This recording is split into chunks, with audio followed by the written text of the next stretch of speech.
Margaret Meri boldly walks into the gardens of the Kampala Serena Hotel. The confidence, however, fails to mask the gentle poverty and despair hanging over her. The 60-year-old mother of 3 is destitute, living at a church in Rubaga Division in Kampala City. So at times I beg. When there is nothing to eat, I beg. I'm not even ashamed of begging, or even sleeping outside. Despite the sadness in her voice, the old woman says living in the church has made her stronger. There are other women struggling with homelessness who have found refuge in the corners of the worship house. Meri was not always poor. She has worked in the NGO world and in some local governments. She also lived in Zambia for some years with her family. On their return to Uganda, she purchased a bus that plied the Kampala-Soroti route. When her husband divorced her, the High Court awarded her property worth 600 million shillings. But such are the hard times in which Meri has fallen that none of her children want to associate with her. 2 of them live outside the country, while the last born lives with his father. The girl said she's again going to the university. The first born. The second one, he said he has just got a job.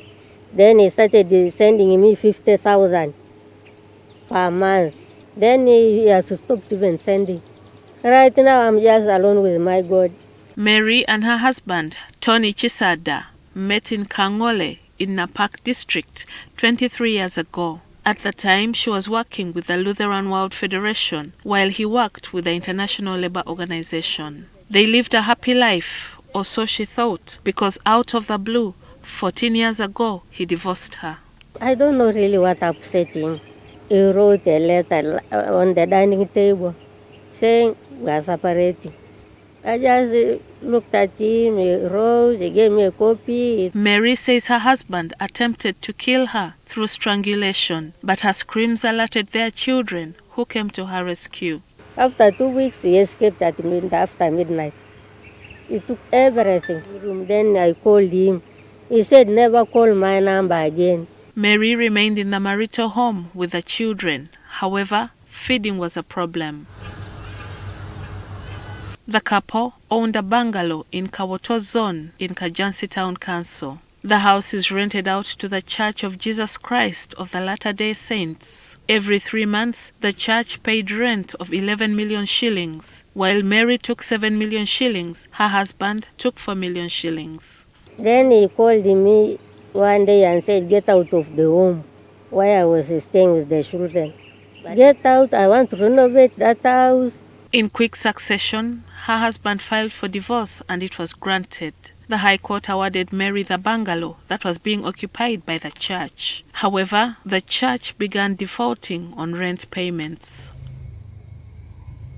When the couple divorced, Meri's bus was still operational, plying the Kampala-Mbale-Soroti route. She banked the income in Housing Finance Bank. However, she says her husband borrowed that income and refused to pay back.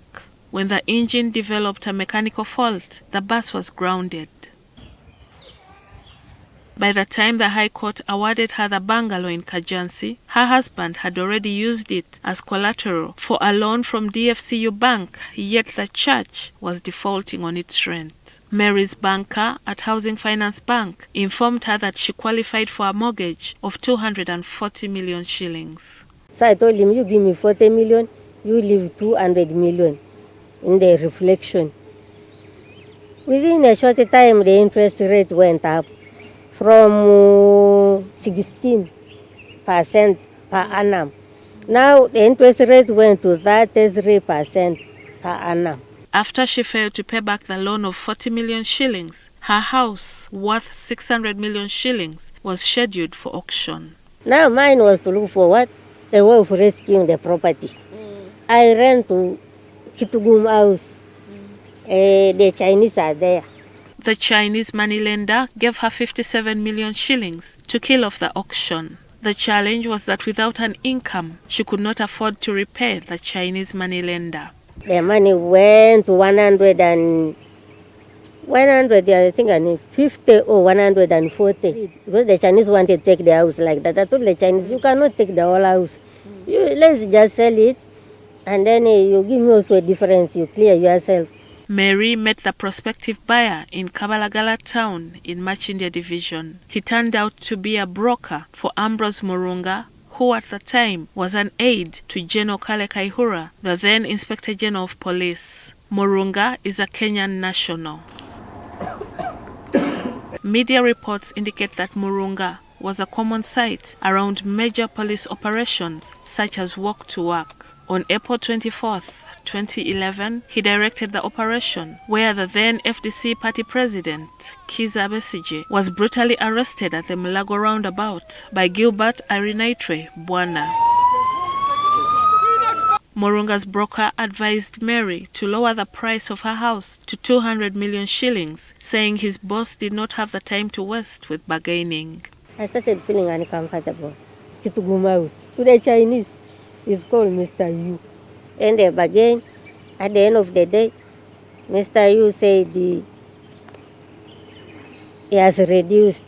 After paying the Chinese moneylender 130 million shillings, Murunga was given the documents of the land. He then gave Meri 9 million shillings as a commitment fee, saying he would pay the rest of the money once he sold the produce from his farm.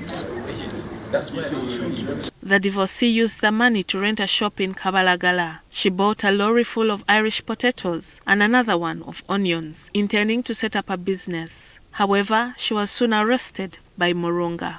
They told me to write the first letter.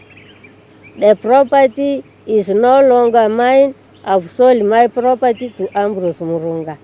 When I'm in detention there, she says Murunga threatened to kill her. He locked her up in a room for hours, and eventually, in fear, she caved in. Then they said, you write another letter to the bank manager. All my money from my account to be transferred to a certain account. They told me write another letter, the third one, to the church. All the money which has been coming to my account as the rent must go now to another account. After she signed over her property and money, Meri was detained at Ginger Road Police Station for 2 weeks on false charges of stealing 11 million shillings from Murunga.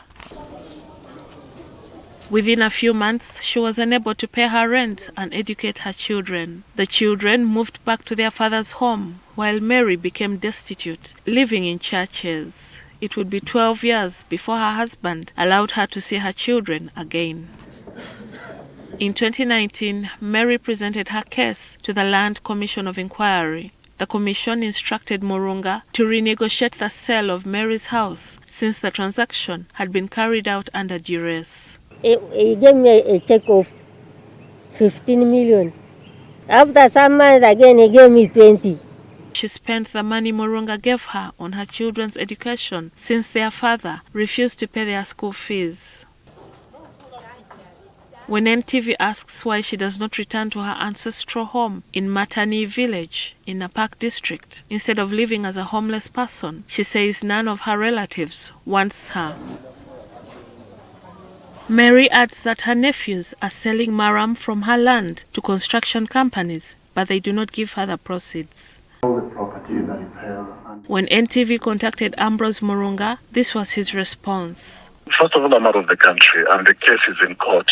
I've already been updated about the latest.